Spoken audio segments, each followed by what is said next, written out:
The Festive Season in a Part of Africa by Todd Collins.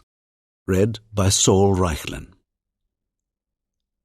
If you are a poor farmer and you only have one cow, it is important that it doesn't get sick.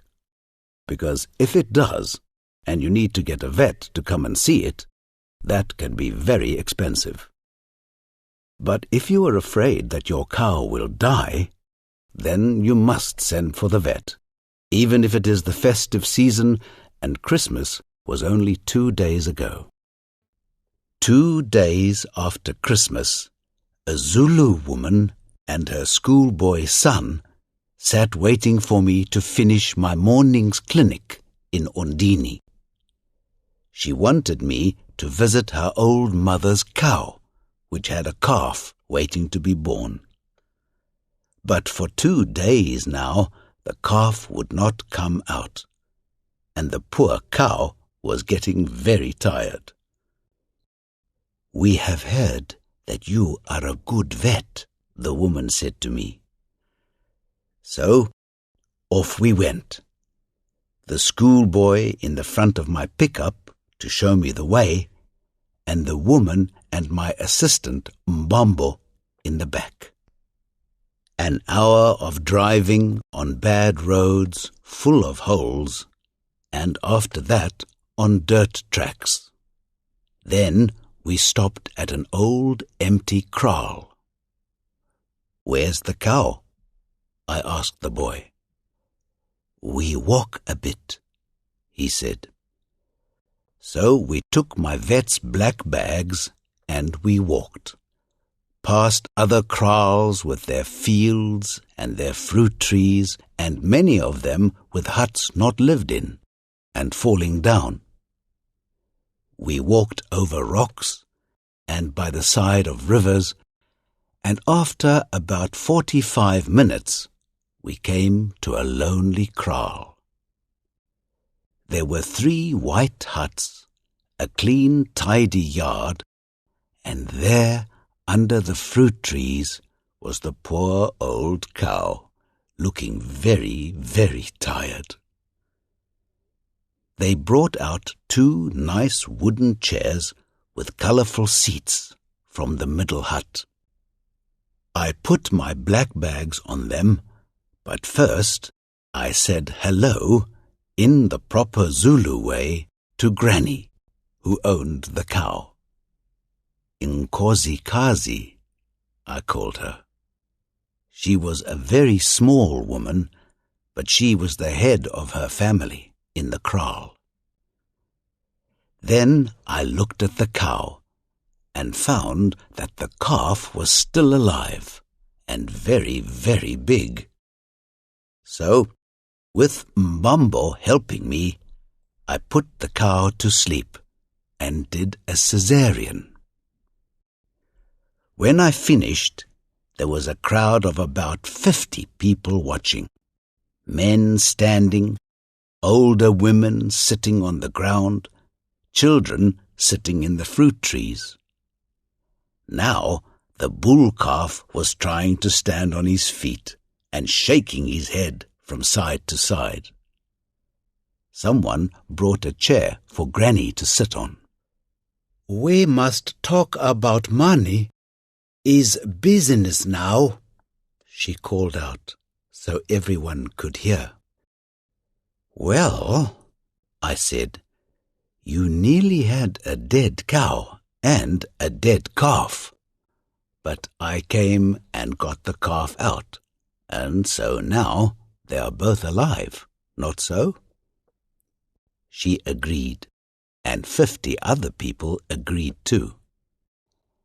And I drove all the way from Ondini in my pickup, which is a thirsty car, as thirsty as an old man drinking beer on a Sunday. Smiles and laughter. And if you take good care of this calf, and he grows into a strong young bull, when he is a year old, at the market in Ondini, they will pay you 1,500 rands for him. Not so? Yes. The old men in the crowd nodded their heads.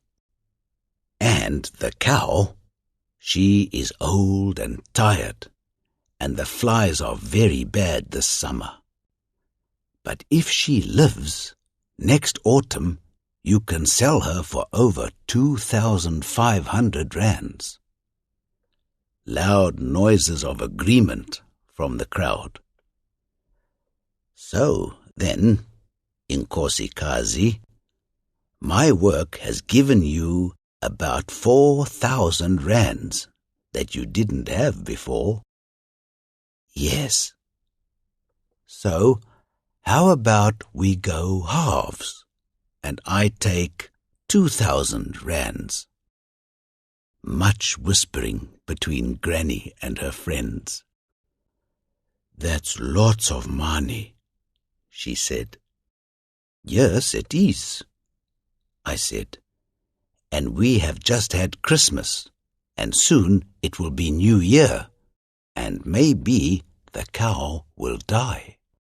So it is better that I don't ask for so much. You can pay me just half of that, 750 rands. Louder whispering and nods of agreement.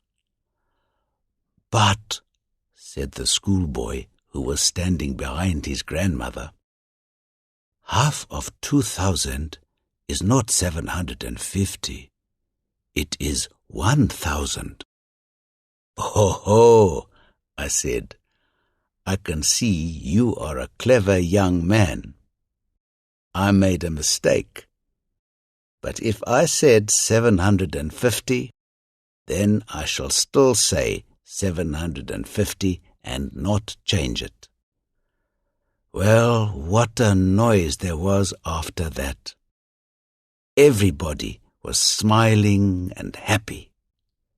Granny pulled out a great big handful of 200 rand notes, and she gave 4 of them to me, with her other hand open upwards next to the giving hand, in the proper Zulu way. I took the money from her with my 2 open hands side by side, in the proper Zulu way, counted the notes and said, Inkosikazi, you have given me too much. She stood up and said, Keep the 50. It is for your assistant, Mbambo. Man, the season of goodwill is amazing. Then we walked back for an hour, mostly uphill, with a long line of helpers carrying my bags. We stopped sometimes to eat the sweet wild fruit that grows around most of the old kraals in this part of Africa in the festive season.